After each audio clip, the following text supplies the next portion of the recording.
ఒకానొక అడవిలో ఒక రాత్రి ఓ గాడిద నడుచుకుంటూ వెళ్తూ ఓ కట్టెను గుద్దుకుంది. ఆ కట్టెను గుద్దుకోగానే దాని మీద ఏదో పడ్డట్టయింది. ఇంతకీ దాని మీద పడ్డదేదో కాదు, సింహం యొక్క చర్మం. ఇదిగో అంతకుముందే కొంతమంది వేటగాళ్ళొచ్చి ఓ సింహాన్ని చంపి దాని చర్మాన్ని ఒలిచి ఆ ఎండకి అడవిలోనే ఆరబెట్టి వెళ్ళిపోయారు. ఇదిగో అదే కట్టెను ఈ గాడిద గుద్దుకుంది. ఇప్పుడు ఈ గాడిద చూడడానికి అచ్చం సింహంలా ఉంది. పొద్దున్నే ఈ గాడిద అడవిలో నడుచుకుంటూ వెళ్తుంటే జంతువులన్నీ దీన్ని చూసి భయపడుతుంది. ఎందుకంటే ఇది ఇప్పుడు సింహంలా ఉంది. గాడిద విషయాన్ని గమనించింది. ఇప్పుడు నేను సింహంలా ఉన్నాను. అందును బట్టే జంతువులన్నీ నన్ను చూసి భయపడుతున్నాయని దీనికి ఆనందం ఆగలేదు. ఇక తన సంతోషానికి అవధుల్లేని గాడిద గట్టిగా కేరింతలు కొట్టడం మొదలుపెట్టింది. ఇలా కేరింతలు కొట్టేసరికి జంతువులన్నిటికీ అర్థమైపోయింది ఇది సింహం కాదు గాడిద. ఇక అంతే, అప్పటి నుంచి గాడిద తన ఘనతను కోల్పోయింది. ఇది ఈ కథలో మనం ఒకటి నేర్చుకోవచ్చు. అదేంటంటే మన నోరుని కాచుకుంటే మన ఘనతను కూడా కాచుకోవచ్చు. ఈరోజు లోకంలో సామెత ఉంది కదా, దేవుడు మనకు 2 చెవులు, ఒక్క నోరు ఇచ్చాడు. ఎందుకంటే మనం ఎక్కువ వినాలి, తక్కువ మాట్లాడాలని. దేవుడు మన దగ్గర నుంచి అదే కోరుకుంటున్నాడు. మీరు చూడండి, లోకంలో బుద్ధిహీనులు, జ్ఞానం లేనివారు, వారే ఎక్కువగా దుర్భాషలాడడానికి, ఎదుటివారి మీద మాటలతో దాడి చేయడానికి ప్రయత్నిస్తారు.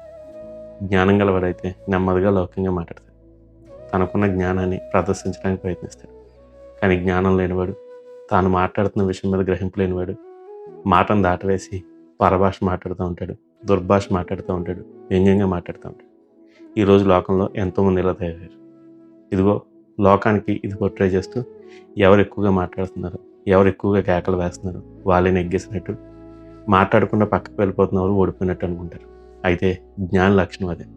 జ్ఞాని తన కోపాన్ని, తన సహనాన్ని వెంటనే కోల్పోడు. అతడు జ్ఞానం లేని వారిని చూసి వారి దగ్గర నుంచి తప్పుకుని వెళ్ళిపోతాడు. ఈరోజు దేవుడు మన దగ్గర నుంచి అదే కోరుకుంటాడు. ఈరోజు చాలామంది సువార్త చేస్తున్నప్పుడు కానీ, లేదంటే మాట్లాడుతున్నప్పుడు కానీ మన మీద వ్యంగ్యంగా మాట్లాడవచ్చు, లేదా పరభాష మాట్లాడచ్చు, దుర్భాషలు మాట్లాడచ్చు. ఇదంతా చూసి మనకు కూడా కోపం వచ్చి మనం కూడా ఏదో మాట్లాడాలి అని మన హృదయంలో తలంపు రావచ్చు.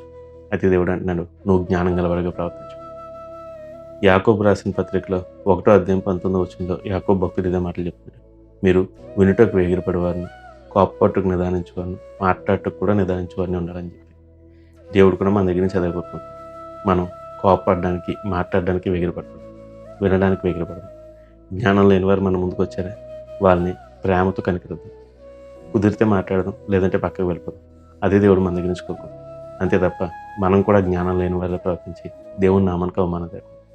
మరి గురించి అలా చేద్దామా? God bless you. Have a blessed day.